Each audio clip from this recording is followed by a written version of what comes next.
você pudesse criar a vida do zero, não só desafiar a morte, mas moldar alguém à sua imagem do jeitinho que você quer. Hoje, a gente mergulha numa das histórias mais sombrias e trágicas já escritas, reimaginada por ninguém menos que Guilherme Del Toro. O cinema ganhou mais uma adaptação de Frankenstein, e dessa vez ela é visceral, melancólica, potente e cheia daquele horror poético que só o Del Toro sabe fazer. No episódio de hoje, vamos descobrir como essa obra equilibra drama gótico, monstruosidade, responsabilidade e, claro, a eterna pergunta: quem é, de fato, o monstro? Se acomode, apague a luz e vem com a gente dissecar a readaptação de 2025 da obra Frankenstein.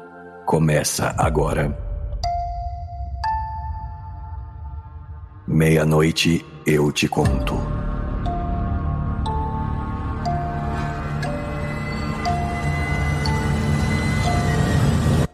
Olá, fã do terror!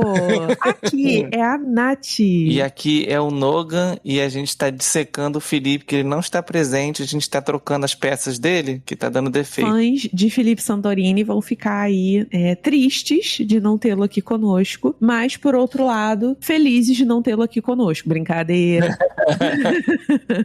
Bem, hoje a gente vai falar um pouquinho sobre o filme que tá dando o que falar na Netflix, né? Que é o Frankenstein, do Guilherme Del Toro. Antes da gente começar, uma parada que eu não sei se é uma curiosidade, se foi só burrice minha ou falta de informação, mas eu li que esse filme saiu no cinema. Eu pensei que ele fosse exclusivo Netflix. Eu acho que saiu no cinema em alguns lugares, sim. Que eu vi gente vindo no cinema. Aí eu falei, legal, filme novo, né? Aí alguém falou, tá na Netflix. Eu falei, então é mais fácil ver em casa. Novo assim? Porque assim, primeiro, eu nem lembrava que ia sair um filme do Frankenstein esse ano. Eu nem lembrava disso. Também não. Segundo, quando eu vi as pessoas começarem a comentar sobre esse filme, todas elas remetiam à Netflix. Tipo, não, lançou na Netflix Frankenstein, não sei o que, lá. Eu falei, então é original Netflix. Só que aí eu fui ler algumas coisas do filme e tava lá, tipo, foi lançado no cinema dia tal. Aí eu, Porque quando ele foi lançado no cinema, nesse período, eu não ouvi ninguém falando sobre ele. Ninguém. Só quando ele foi pra Netflix que todo mundo começou a falar. Assistir mesmo, Que loucura. Gente, será que o cinema tá tão caro assim? Tá. A resposta, sim. Como uma pipoca custa R$40 se é R$2 no mercado. Caralho, sim. Isso pra mim é loucura, mano. É só estourar a porra do milho. Não, se bem que R$2 no mercado aqui, no mercado daqui tá custando uns 4 e pouco. Mas aí, né? Isso aqui não compensa. Mas é a premium. Frankenstein acompanha o brilhante, mas egocêntrico cientista Victor Frankenstein, que resolve se aventurar em experimentos audaciosos e criar do zero uma criatura com vida. O que essas tentativas e estudos desencadeiam é uma tragédia tanto para o criador quanto para sua criação monstruosa. Brincar de Deus levou Frankenstein a concretizar as suas maiores ambições científicas, mas colocou-o na mira da raiva da sua própria criatura, que agora busca vingança após ser descartada pelo professor. Um pouquinho da ficha técnica desse filme. Ele foi escrito e dirigido pelo Guilherme Del Toro, né? Pra quem não sabe, Guilherme Del Toro, ele foi o mesmo diretor de filmes como Labirinto do Fauno, A Forma d'Água. No elenco, a gente conta, interpretando o Victor Frankenstein, o Oscar Isaac, eu não sei se é Isaac ou Isaac, enfim. A criatura / monstro, eu particularmente não gosto muito de falar monstro, mas a criatura é interpretada pelo Jacob Elordi. A Elizabeth é a Mia Goth e o Heinrich Harlander é o Christoph Waltz. Esse filme teve um orçamento de 120 milhões e arrecadou em bilheteria mundial aproximadamente 422 milhões 705, é isso? É 422 milhões? Nem eu sei o que eu escrevi aqui. Milhões. É muita grana, velho. Conta com a crítica do IMDb, uma nota de 7.7. No Rotten Tomatoes, 86% de aprovação da crítica e 95% do público. A galera curtiu. Sim, tem uma nota muito alta mesmo. Sim. Bem, amigo, devemos começar falando um pouco, dando um breve contexto sobre o Guilherme Del Toro. É bom já começar com essa curiosidade aqui que eu achei interessante dele querer fazer esse filme há mais de 15 anos. Ele tá com esse projeto engavetado aí, querendo fazer. É verdade, gente. Era um projeto que ele tava querendo fazer há muito tempo, mas eu acho também, é porque eu não lembro de cabeça, quando foram lançados os outros filmes do Frankenstein, porque existem vários, né? Alguns, pelo menos. Com o Daniel Radcliffe, que eu não lembrava. Meu Deus, eu nem sabia disso. Que bom. Não sei, eu não vi. Eu vou jogar aqui no Google rapidamente. Quantos filmes do Frankenstein existem?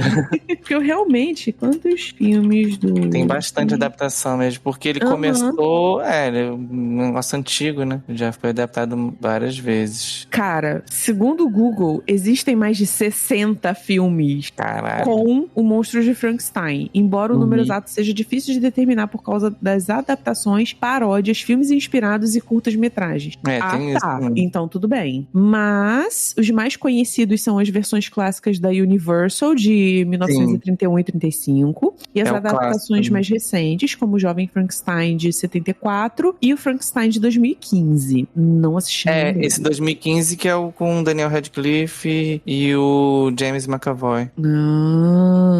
Quem é esse James McAvoy? É o que fez Fragmentado.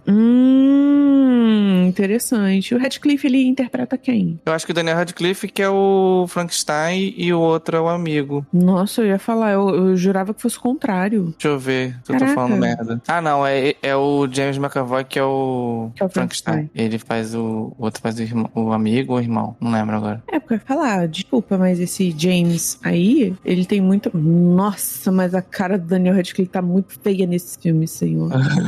Coitado. Assim, não vou julgar, pois não assistirei, gente, não me despertou nem um pouco a curiosidade, mas pelo que eu tô vendo aqui de imagens, esse 2015, será que tem alguma semelhança com esse de 2025? Não sei. Porque eu tô vendo aqui, será que ele tá no Ártico aqui nessa imagem que eu tô vendo? Não sei, né? A história original é sobre esse encontro no Ártico mesmo, né? Sim. Qualquer diferença disso vai ficar bem distante, né? Mas enfim, não vamos colocar os bois na frente, quer dizer, a carroça na frente dos bois. Eu não sei nem mais falar. Vamos dar um contexto aí sobre o Guilherme Del Toro, né? Que, coitado, quis fazer esse filme durante 15 anos. O que será que ele ficou esperando? Será que ele tava... Porque, assim, o filme, ele teve muito efeito prático, né? Pois é, não é CGI, não é tecnologia que ele precisava. Exatamente, não era isso. Eu não sei o que ele tava buscando, mas assistindo entrevistas, não somente do Guilherme Del Toro, como a equipe que trabalhou com ele, eles sempre falam que o cara é muito detalhista. Então eu não sei se ele tava buscando algumas, tipo, aquela cereja do bolo, sabe? Tipo, eu quero fazer isso, mas tá faltando alguma coisa e isso me levou 15 anos pra poder concretizar essa ideia. Não sei, mas se o ouvinte souber aí, tiver essa curiosidade pra gente, eu tô aceitando de muito bom grado, porque realmente eu fiquei curiosa pra saber. Sim. Mas o Guilherme Del Toro, né, ele é um dos cineastas mais fodas, assim, do horror contemporâneo. Começamos com isso. Principalmente do horror gótico, né? Sim. Nossa, o cara, ele arrasa demais. Como eu comentei, né, foi ele que fez o Labirinto do Fauno, Forma d'Água. Ele fez a Colina Escarlate. Esse filme eu não assisti. Você assistiu a Colina Escarlate? Não. Eu conheço de nome, mas acho que eu não vi. E assim, pra mim, eu lembro que muita gente na época não gostou da Forma d'Água. Eu gostei, mas aquele negócio de criatura sim. com a mulher, ficou uma parada meio esquisita. É um pouco esquisito. É esquisito. Mas eu acho assustador ali de outra forma, né?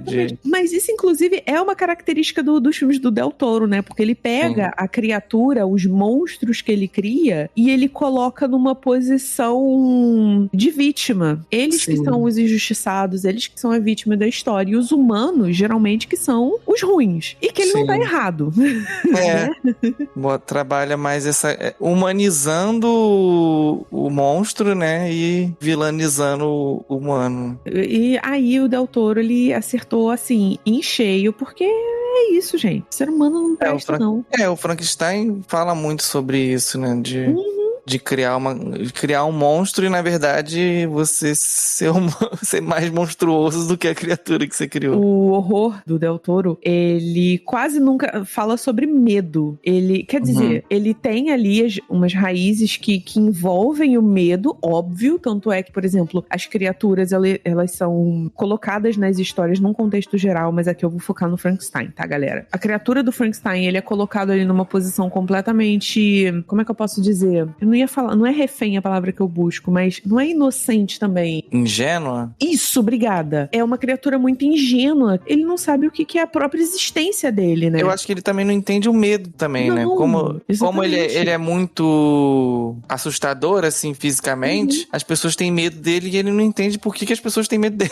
Sim. É uma coisa muito tudo novo, né? Exatamente. Eu acho que esse tipo de coisa envolve muito mais a tristeza do que o medo. Sim. Mas falando um pouco aí do Del Toro e dos filmes que ele faz e, enfim, desse segmento que ele percorre, em algumas outras versões, ele retratou o monstro como algo ameaçador, agressivo, violento, assustador. Sim. E o Del Toro, não. Ele fez a criatura ali, o personagem insensível, poético, ele que era o ferido, né, no filme, confuso. Sim, sim. Então, isso é uma grande diferença, né, do que a gente tem por aí. Ele tá aprendendo o mundo da forma mais cruel, assim, né, que é sofrendo preconceito, sendo enxotado dos lugares, sendo morto, né, tentam matar ele várias vezes. Qualquer lugar que ele vai, ele tá sempre sendo... perseguido, que sofre bullying, né, é perseguido. A partir do momento que ela nasce, você já fica com muita dó. Sim. Gente, aquilo dali é uma criança, ponto. É, tem isso. Sabe? É porque criança, ela vai crescendo e aos poucos ela vai aprendendo as coisas conforme o crescimento dela. Ali você tem um adulto funcional, porque ele, por mais que ele não falasse no início, não é como se ele não soubesse, mas ele fala, ele entende, ele é racional, mas ele não tá entendendo porra nenhuma que tá acontecendo. Me lembrou muito, sabe que filme? Ai, Qual? Aquele Pequenas Criaturas, não é? Pobres Criaturas. Pobres Criaturas também tem Gente, isso. me lembrou muito desse filme. Que eu acho que é inspirado também, né, nessa obra de Frankenstein. Eu acho que tem um pezinho ali, sim, Pobres Criaturas, que é com a... Como é que é o nome daquela atriz que eu amo?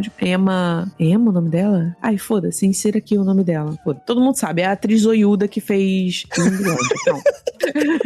Gente, desculpa, eu sou péssima com o nome de ator e atriz. Se não tiver escrito na minha cara, eu não vou saber. Enfim. Sim. Esse monstro, assim, mais melancólico, assim, me lembrou uma outra adaptação. Eu não sei se você já viu o Penny Dreadful. Cara, não. Eu já ouvi muito falar disso. Eu achei incrível, assim, uma série incrível, assim. A primeira temporada é perfeita. A segunda temporada sofreu aquele negócio, aquele problema dos roteiristas lá. E aí terminaram, tipo, quiseram terminar logo a série pra não ficar, pra não encerrar antes de... Aí o final é meio rushado, assim, meio acelerado. Mas o Frankenstein que tem lá... O monstro, né, do Frankenstein, ele tem essa pegada existencial de se questionar. Então ele questiona muito a religião, a existência. Então ele tá sempre conversando com outros personagens, assim, e trazendo essas reflexões. E é muito interessante também. Nossa, e como é série, é aos poucos, né? Ele descobrindo as coisas e ao mesmo tempo sofrendo com aquilo. Nossa, que da hora. É muito bom. Gente, esse Penny Dreadful tá na minha lista. É de 2014, caraca. Só tem 3 temporadas. Nossa, pequenininho. É 3? Ah, então é a terceira que é um pouquinho mais triste. Mas o resto vale a pena. O que o Guilherme Del Toro fez com essa adaptação aqui de Frankenstein foi trazer o mais próxima do livro possível. E ainda assim, tem gente chata reclamando, porque no livro... Gente, cala a boca. Faltou isso aqui, faltou aquilo lá. Vai faltar, não tem. É impossível colocar tudo de um livro que é escrito minuciosamente, com todos os detalhes na porra de um filme. Gente, o filme tem 2h30 de duração. Que isso, inclusive, também tá ali na parte de curiosidade, se eu não me engano, que a Netflix, ela deu total liberdade pro Del Toro pra ele fazer o que ele quisesse. Por isso que ele dura tanto tempo. Que ele tem uma duração mais longa e o tom mais dramático. Sim. Justamente porque a Netflix virou e falou assim, faz aí o teu. Fica à vontade. Sinta-se em casa. Então, mas ainda assim, mesmo tendo 2h30 de duração, não dá pra englobar tudo que tem no livro. Então, mas assim, cara, ele se manteve muito fiel, pelo menos a ideia principal que era, sabe? Realmente, eu acho que a ideia principal do livro, independente de qualquer coisa, era justamente trazer a criatura como a vítima da coisa toda. Porque, meu Deus, se não me engano, tem uma parte no filme, eu não sei quanto ao livro, estou falando do filme, que ele vira e ele fala, eu não pedi pra nascer, eu não sei quem eu sou, né? Que ele começa a se fazer alguns questionamentos. Então, tipo assim, mano, sei lá, tem diálogos muito fortes nesse filme. Eu acho que o ponto central é essa discussão, assim, né, de responsabilidade. É quase uma responsabilidade afetiva, né? Tipo, você Você me criou, e aí depois você me rejeitou, e aí? Eu vou ficar sofrendo porque sou uma pessoa sozinha. Que é como se ele tivesse nascido uma criança, e aí quando a criança não correspondeu ao que ele queria, ele jogou fora, tentou matar. É bem pesado isso, vou pensar dessa forma, né? Tem gente que interpreta ele como filho, né? Tipo, e aí por isso que chama... E aí por isso que... porque tem aquela noção, né? De, tipo, das pessoas chamarem o monstro de Frankenstein. E Frankenstein é o cientista, né? Sim. E aí tem gente que, como eles têm essa relação de pai e filho, ele sendo filho, ele também teria sobrenome. Porque a criatura não tem nome. Não tem nome no livro, e nessa adaptação também não tem nome. Então, algumas pessoas falam, ele teria o sobrenome de Frankenstein porque é filho dele. Eu até anotei aqui, inclusive, como curiosidade da criatura não ter nome, cadê? Porque reforça o tema da rejeição e identidade. Então, tipo assim, quando você não dá nome à coisa, quem que ela é? E ela também não sabe quem ela é. Ela vai descobrindo e ele vai em busca, né? Ele tenta buscar quem que ele é, como que ele foi feito, por que ele tá ali, enfim. Eu acho que quando ele percebe que quem ele é, assim, tipo, que ele foi criado e tal, que ele se percebe sozinho, e aí ele vai em busca de uma companheira. Fala assim, então eu preciso de alguém igual a mim pra dividir essa existência, assim, né? Cara, que ninguém vai me aceitar. Exato. E tipo assim, ele não morre. Ele vai viver a eternidade sozinho. Então, por isso que ele foi em busca do Victor lá mais pro final do filme, pedindo, ele implorando pra ele fazer uma companheira. Eu quero que você faça alguém igual a mim. E ele se recusa. Não, porque você é um monstro, porque você não deveria nem ter existido. Enfim, esculhamba o pobre do bicho ali, né? Caralho. No livro também tem essa discussão, e aí ele começa a criar, e depois ele fala, não vou conseguir, tipo, eu vou dar a vida a mais um monstro que eles podem se juntar pra acabar com a humanidade. Ele fica com essa discussão, assim, de tipo, vai que eles se reproduzem,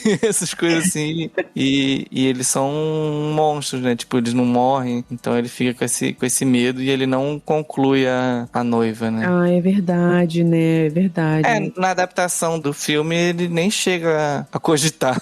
Sim.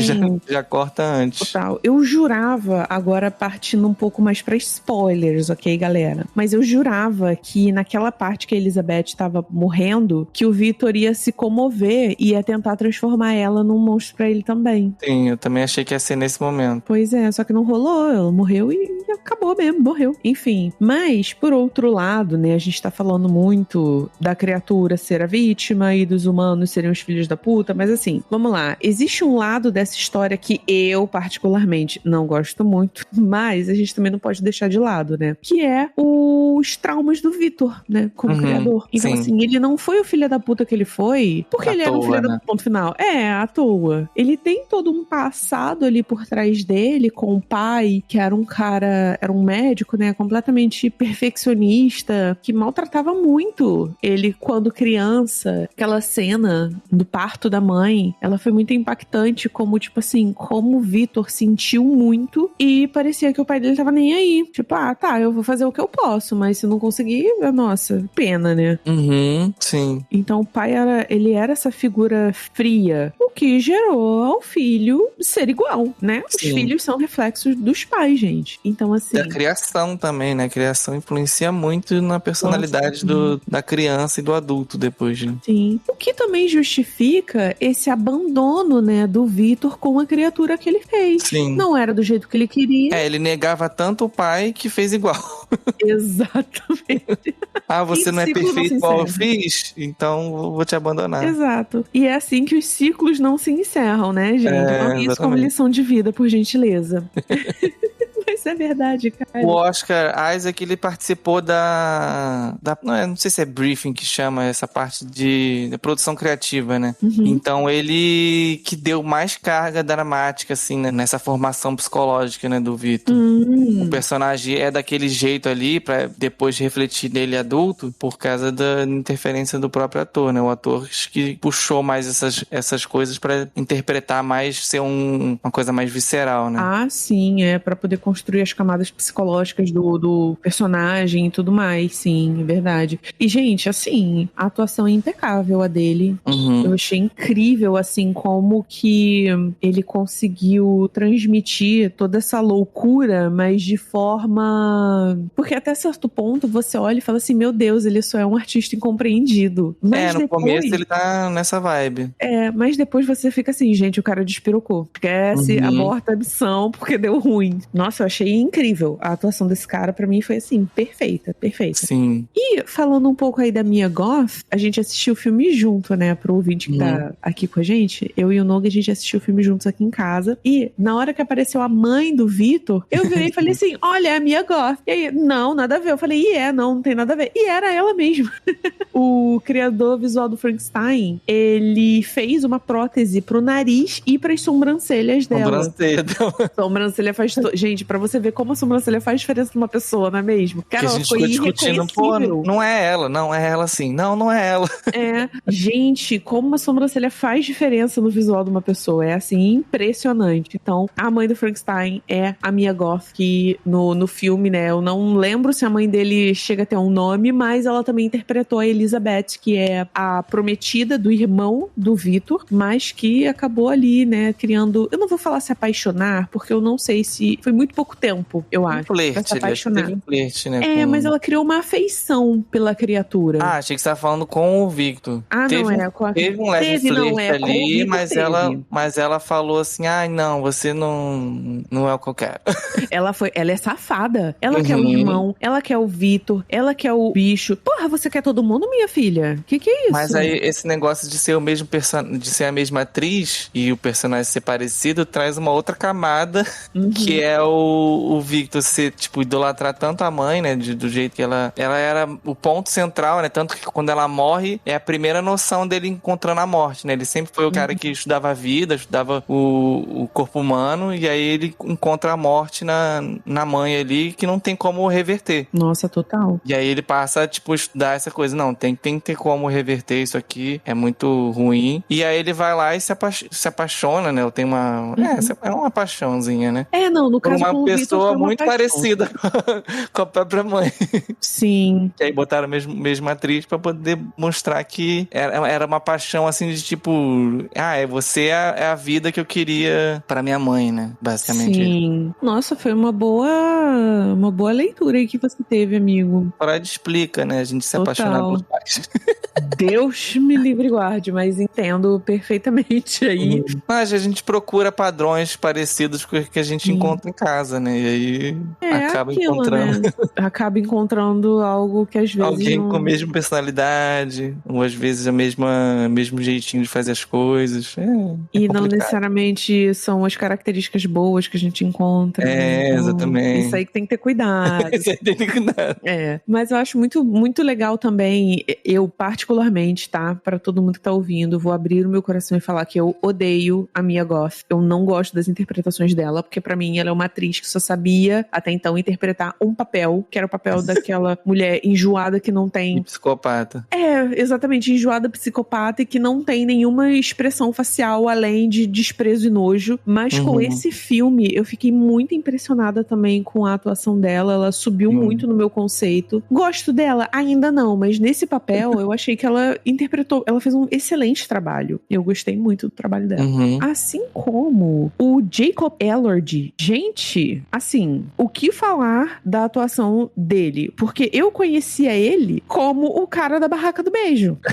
Gente, eu fiquei tão atônita, assim, porque eu olhei o ator primeiro, que eu pensei que ele fosse... Você tava comigo, né? Eu pensei que ele fosse aquele cara que tinha feito o Nosferatu, o principal lá que vai e busca. Sim. Eu pensei que fosse ele. Mas aí a gente foi procurar, né, na hora, e não era. E aí eu virei e falei assim, gente, esse cara fez a Barraca do Beijo. O que ele tá fazendo no Frankenstein, no filme do Del Toro? Tipo, mano, esse garoto, anotem, ele vai estrear muitos mais outros filmes muito fodas depois dessa atuação que ele fez. Eu tenho certeza que ele vai ser muito bem sucedido no cinema depois disso. Certeza. Ele vai fazer Morro dos Ventos vivo antes também. Mentira! Que é outro clássico também. Caralho, que foda! Agora não sei quem ele vai ser. Eu não tinha ideia da capacidade desse cara, gente. Porque ele fez Euphoria. Tipo, ele só fez bagulhinho adolescente bobo, sabe? Você não dá credibilidade pra esse tipo de ator / atriz. Mas, mano, aqui ele deu um show. E, inclusive, você sabia que o cara que fez Homem-Aranha, o Andrew Garfield, que tava escalado pra interpretar a criatura? É, eu vi isso aí também. Pois é. Só que não... Acho que ele já fez um... Ah, não foi não. Eu tô tentando lembrar de algum filme que tinha um monstro, sabe? Era uma adaptação... Era uma reimaginação, assim, da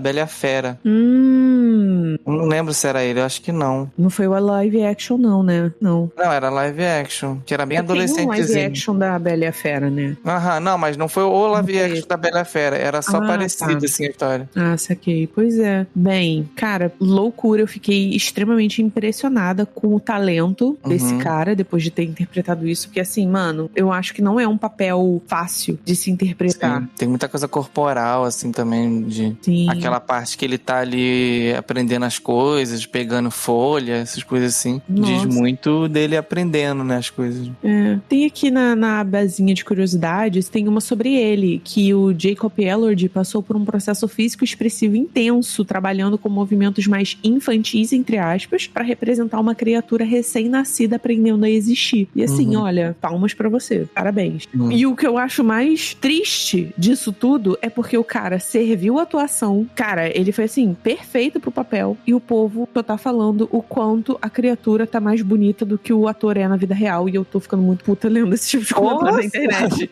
Juro. Ai, que ódio, assim, ele cara. não é lindo, maravilhoso, mas, porra, mais bonito que... Gente, vai procurar um psicólogo. Isso não é normal. Olha o que vocês estão buscando pra vida de vocês. Pelo amor de Deus, vocês são doentes. Para que porra. Cara, que absurdo. Mas tudo bem. Tudo bem. Voltando aqui a pau.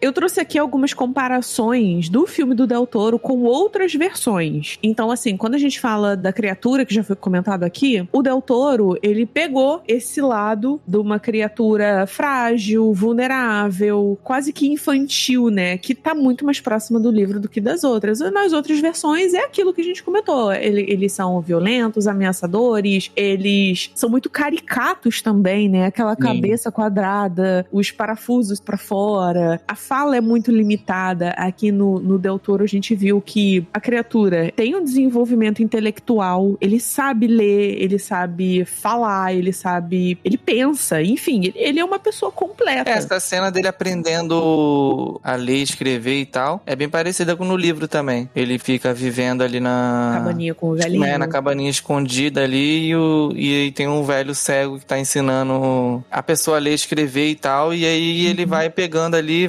é ali que ele aprende o idioma, né? E aí ele consegue começar a compreender as coisas em volta dele. Né? Tem uma cena que ficou muito marcada na minha cabeça, mas que não teve nenhum desenvolvimento sobre ela, mas que ficou martelando durante muito tempo na minha cabeça, que foi quando ele tava ensinando a criança lá na tenda, ele mostrava a imagem e pedia, o que é isso? Aí a criança falava. E aí ele virava e a criança repetia. Então, tipo assim, na minha cabeça, a princípio, eu fiquei pensando assim, porra, mas a criança acabou de ver a imagem, só ela repetir a última palavra que ela falou, tipo, ela não tá aprendendo nada assim. Só que aí, a criatura tava atrás, né, vendo entre as frestas de madeira, e aí eu fiquei pensando, será que ali, naquele ponto, o velhinho já sabia que tinha alguém ali? Esse é o primeiro ponto. E o segundo ponto, né, e aí ele tava mostrando as imagens pro cara ver, mas o que me leva a ter outro questionamento, mesmo se ele soubesse que tinha alguém ali, como é que ele passou pela cabeça dele que fosse uma criatura, digamos assim, ignorante, que não sabia do que era, que poderia estar aprendendo também? Não tem como saber. Essa segunda parte, assim, não tem como saber mesmo, mas eu acho que como eles começam a tratar ele como se fosse um espírito da floresta, talvez ele estivesse interpretando, será que é alguém que é, ou não fala idioma, ou alguma coisa assim, que tá tendo, mas como ele é prestativo, né, ele ajudava, ele falou, pô, ele é uma pessoa que não consegue se comunicar, mas ao mesmo tempo ele é uma pessoa boa, né, tipo, é alguém que tá querendo bem, né, acho que vai por essa, porque assim, pra mim ele sabia que tava ali, ali. Então ele tava ensinando as duas pessoas, né? Ensinando a criança, ensinando as duas crianças, né? É verdade. Engraçado. Então. Bem, falando um pouco mais sobre o Vitor, né? O Del Toro, ele bota o personagem do Vitor como uma pessoa emocionalmente danificada. Ele é cheio de culpa, ele é uma pessoa obcecada. Tem aquilo que eu comentei, que no início parece que ele é uma pessoa completamente, tipo, à frente de seu tempo, mas ele é muito incompreendido, mas depois a gente vê que ele só é maluco mesmo. Mas nas outras adaptações, o visual do Vitor, ele é aquele cientista maluco mesmo. O despirocado. Que passa por cima dos outros. Isso. Não liga muito pra ética, né? Até porque, né, o negócio que ele queria fazer não tem muita ética. Não, o cara tava brincando de Deus ali. Aquela cena deles escolhendo as pessoas antes delas morrerem. Gente, eu achei assustador. Eu fiz uma anotação sobre isso. Porque eu achei tão... Gente, é uma cena pesada, sabe? Aqui, cadê a anotação que eu fiz? A forma como ele estava lidando com as pessoas que morreram, isso estava normalizado ali pra ele. Era algo banal. Não sei se é porque ele tinha esse negócio de eu sou Deus, eu estou brincando de ser Deus, então já que eu tô pra descobrir a imortalidade, como eu tô pra descobrir como ressuscitar alguém, né, como trazer alguém à vida, como dar vida a alguém, eu não preciso levar em consideração essas pessoas aqui que estão pra morrer ou que já morreram. Cara, isso foi muito frio, foi horrível, foi uma cena assim, pra mim foi uma cena muito pesada ver aquilo, o cara descartando os corpos como se fosse porra nenhuma. Sim, sim. Que absurdo, mas é isso, é tipo... Aí depois eles vão numa cena de guerra também pra pegar um corpo. Sim, não, mas esse aqui serve, porque ele é musculoso, sei lá, ele tem um tronco largo. Não, esse aqui não. Esse aqui tá com os braços muito curtos, sei lá. Cara, que loucura, hein? Uma coisa muito interessante também, que não foi comentada no momento certo, mas eu vou trazer aqui antes que eu esqueça de novo, é o fato do Vitor manter a criatura como se fosse um animal, né? Sim. E ele não demonstra nenhum tipo de cuidado com ele. No filme, ele retrata a criatura, ele, ao invés de falar he ou she, né, que é ele ou ela, ele se refere à criatura como it, que no inglês é o que a gente chama coisas inanimadas e animais, né? Mano, assim, é um cuzão, sabe? Gente, esse personagem do Vitor, assim, é um cuzão. Ai, mas ele sofreu trauma. Cara, cuzão. Bom. Não, mas acho que ali foi só mais pra construir o personagem. Não dá pra justificar ele ser... Tanto que ele repete os padrões do próprio pai, assim, né? Ele rejeitava o pai, mas ao mesmo tempo fez igual. Pois é, e aí depois que ele viu do que a criatura era capaz de fazer, da força descomunal que ele tinha, aí, então, deixa eu apagar aqui essa borrada que eu fiz, ele vai lá e bota fogo em tudo. Então, tipo, porra, ele fala uma frase... apagar tudo, fala uma frase que eu até anotei, que eu gostei muito dessa frase que o Vitor fala, nesse momento em que ele tava botando fogo em tudo, que ele vira pra criatura, e ele fala, in seeking life, I created death, que é mais ou menos buscando por vida, eu criei a morte. Então, eu acho que essa frase, ela mostra muito esse negócio de, mano, você quis tanto aquilo, você almejou tanto por fazer uma coisa que é humanamente impossível, que quando você conseguiu, você fudeu com tudo. O que eu achei interessante dessa parte, assim, no filme também tem, né? Porque o nome do livro, o original é Frankenstein ou Prometeu Moderno. E eu não sabia desse subtítulo que tinha do livro, né? E aí, o Prometeu é aquele titã lá que foi no Olimpo e pegou o fogo e deu pros humanos, assim. É verdade. Então ele pegou uma coisa divina, né? Uma centelha divina e entregou pros seres humanos, né?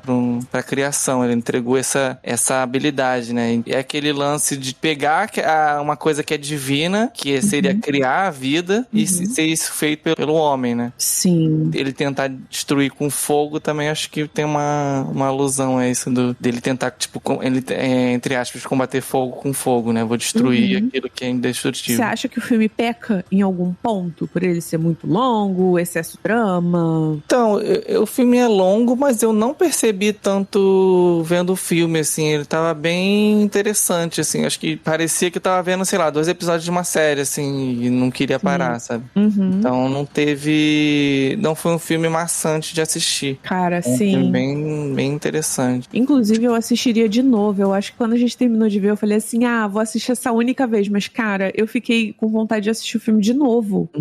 E ele é muito longo, bem 2 horas e meia. 2 horas e meia. Eu nem senti o filme passar. A história, ela te prende, ela é tão bem contadinha, tão organizadinha. Não sei, eu curti. A gente só fez uma pausa também, né, no filme. É verdade. E também foi muito rápido. Diretão. A gente seguiu direto, foi muito rápido. Você curtiu o final? Como que rolou ali o desdobramento de tudo? O final ficou meio assim, eu não sei qual conclusão também teria, assim, fosse uma coisa assim, vou todo mundo morrer e acabou. Mas ao mesmo tempo, como o filme ele tava bem questionador, assim, no final ele deixou não em aberto, né? Mas assim, a criatura meio que ficou sozinha mesmo, não tem mais o que fazer. Sim. Eu confesso que eu amei essa inversão, né? Que agora não era mais a criatura que tava sendo perseguida. Sim. Ela que perseguiu o Vitor. Sim. Então, cara, eu amei essa inversão que teve, esse plot, esse mini plot que teve. Eu achei muito maneiro. Achei que foi muito bem feito e tal. Eu gostei muito do final. Mas eu vi uma galera que não curtiu. E, o final poderia ter sido melhor. Ou, eu não curti, não gostei de como que as coisas foram. É o rumo que se tomou no final, né? Eu, particularmente, eu amei. Eu achei muito maneiro. Era uma coisa que eu não tava esperando. O que eu vi do final do livro é bem parecido também. Só que o Vitor já tá fudido, assim, porque como ele não é... Ele é essa coisa do cientista maluco, ele negligenciava a própria saúde. Então, no final, ele já tava todo fudido, assim, todo morrendo mesmo. E aí ele vai parar nesse navio e tal, ele começa a contar a história dele, né, e tal. E aí ele tá morrendo, assim, já tá como se ele tá contando tudo ali porque ele vai morrer. E aí no final ele realmente morre depois que encontra a criatura e tal. E aí a criatura vai embora, assim, tipo, vou em direção ao Ártico aqui e acabou. É bem parecido do filme. Cara, eu achei muito foda. Eu gostei muito. A do filme, assim, que ficou em aberto é aquela morte lá do cara, que assim... Qual cara? Desculpa. O que tava com sífilis? Sim. Eu gostei de ter esse plot e tal, assim, mas quando ele morreu, acabou ali, tipo, não teve consequência direto, assim. Nossa, é verdade. Ele só escondeu a morte do cara, né? O Vitor, e ficou por isso mesmo. Ficou por isso mesmo. Ninguém procurou um cara que era, sei lá, aristocrata, que tinha muito dinheiro, né? Porque ele investiu tudo no cara ali. Cara, excelente. Morreu. É verdade. Mas eu vou te falar que na hora, eu nem... Tipo, claro que você bate aquele certo desespero, porque, tipo assim, eles voltaram na Elizabeth com o noivo dela. Eu achei tipo que assim, ia e aí, ser... cadê o tio? E aí você fica assim, putz, fudeu. E o cara, não, ele sei lá, foi ali. Ele já deve estar voltando, relaxa. Tá voltando. E aí você fica receosa, você, puta que pariu, em algum momento eles vão ver o corpo do cara, vai acontecer alguma coisa, vai dar merda. E aí só simplesmente resolve esquecer. Empurrou a poeirinha pra debaixo do pano e ficou por isso mesmo. Mas... Aí quando explodiu lá, eu falei, vão falar que ele morreu ali, né? Mas não tocou mais no assunto. Nem se toca mais no assunto, Mas, sinceramente, não dei muita falta, não. Claro que parando pra pensar, analisar, é uma coisa que você fica assim, pô, ficou falharam ponta aí, solta, né? Mas ficou ponta solta, mas não interfere na história principal, nem nada. É mais pra mostrar, tipo, a frieza do Vitor. Sim, que ele realmente... O cara morreu e ele foda-se. Ele não tá nem aí. Como que pode, né? O primeiro contato com morte que ele teve, que foi o da mãe, ter sido tão dramático, e como que no decorrer desses anos todos dele buscar a vida, ele transformar a morte como em algo banal. Como pode? Cara, é loucura. É bem essa discussão mesmo, dele querer vencer a morte e não se identificar mais, né? De ser uma pessoa fria, né, em relação a isso. Buscando a vida, eu já matei tanta gente, eu já vi tanta gente morta que tipo assim, tanto faz agora, sabe? É muito louco, tem que ser muito frio mesmo pra fazer uma coisa dessa. Mas, enfim, eu acho que essa é uma história que fala muito sobre criação, culpa, abandono, identidade. Excelente. Só queria finalizar aqui com uma outra curiosidade, que eu li uma entrevista do cara da maquiagem que ele deu pro site do Adoro Cinema, e que ele pesquisou práticas médicas e cirúrgicas do século XVIII para poder criar a identidade visual da criatura, porque ele queria algo completamente novo, mas que ao mesmo tempo fosse vintage, que correspondesse com a época que se passa o filme. E ele não queria nada caricato também. E eu gostei do visual, né? Não ficou caricato e foi interessante. Mas eu vi gente que sentiu falta. Falou, faltou os pinos na cabeça. Eu falei, então enfia os pinos na tua cabeça, ô filha da puta. Ai, que saco. Mas vocês não ficam satisfeitos com porra nenhuma também. E a criatura no livro nem tem essas coisas de pino. Quem inventou isso foi o filme lá, antigo. Foi porque o Frankenstein da nossa cultura pop, ele é aquele ser verde de cabeça quadrada, com os parafusos saindo na cabeça. Gente, vai chupar um canavial de rola, caralho. Ferro. Ai, eu fico estressada, desculpa. Eu fico estressada. Fica com saudosismo, né? É outra parada, é outra proposta. Porra, este caralho desta readaptação é o mais próximo que a gente tem do livro. E você vai ficar se apegando a bicho verde que faz... anda com os bracinhos esticados pra frente. No livro ele é amarelo. No livro ele é amarelado. Que loucura. É feito de pessoas, né, sem sangue, né? Mortas já. Justo. Aí ele é mais amarelado. Aqui ele tá cinza também, que é bom também. Ficou acinzentada. Os corpos foram... pegou de lugar frio e tal, acho que sim, é legal. É verdade. A pele dele era sempre fria, lembra? Não importa o quanto que ele botasse agasalhos e tudo mais. E também, aproveitando falando do visual da criatura, gente, o ator, o Jacob Elord, chegava a ficar até 10 horas na cadeira sendo maquiado pra interpretar isso. Coragem. Loucura. Porra, coragem mesmo. E na entrevista que eu vi, do cara da maquiagem com ele, que ele virou pro ator, né, e falou assim, olha, você vai, até o final disso aqui, você vai me odiar e eu vou te odiar, porque a gente vai passar muito tempo juntos. E ele disse que o ator foi extremamente profissional, o Jacob Elord. Ele aguentou muito firme e o Del Toro virou pra ele em um momento e falou assim, olha, aproveita esses momentos que você vai estar aqui na cadeira sendo maquiado e foca no seu personagem. Tenta, não é enraizar, não é... esqueci o nome, é tipo... Internalizar. Isso, internalizar o seu personagem aqui. E o cara fez o dever de casa muito bem feito. Parabéns. Quantos baldes de sangue, amigo? Sangue não teve... Quer dizer, teve as mortes lá e tal, mas não... Uma nota, né? De 0 a 5 pra esse pensando filme. em nota, assim, eu acho que eu dou uns... Ai, caraca, eu não sei se eu dou um 5, um 4,5. Porque eu gostei bastante, assim, então... Acho que eu vou dar um 4,5. Boa, muito boa nota. Nota. O que você acha que faltou pra ganhar um 5? Então, eu não sei o que faltou, mas ao mesmo tempo eu não consigo considerar, tipo, o melhor filme. Justo. Tipo, tem alguma coisinha ali pra fechar o 5, mas você não sabe mas eu gostei bastante, assim, então... Aí dou uma nota alta mesmo. Justo. Não, tá perfeito. Sem críticas a você. Eu dou um 5, eu amei muito esse filme. Claro, tipo assim, não é o tipo de filme de terror que eu curto, mas pra esse tipo mais dramático e terror gótico, que eu não sou muito fã, gente, eu amei mesmo. Eu me surpreendi por eu ter gostado. Então, pra mim, eu não tava esperando por isso mesmo. O Del Toro fazendo seu trabalho de casa. Na verdade, eu quero finalizar com uma pergunta pro ouvinte. A pergunta que não quer calar. Quem é o monstro da história? Quem responder que sou eu vai apanhar. A Natália. É o Felipe que não tá aqui, tá com a boca remendada. É igual a criatura.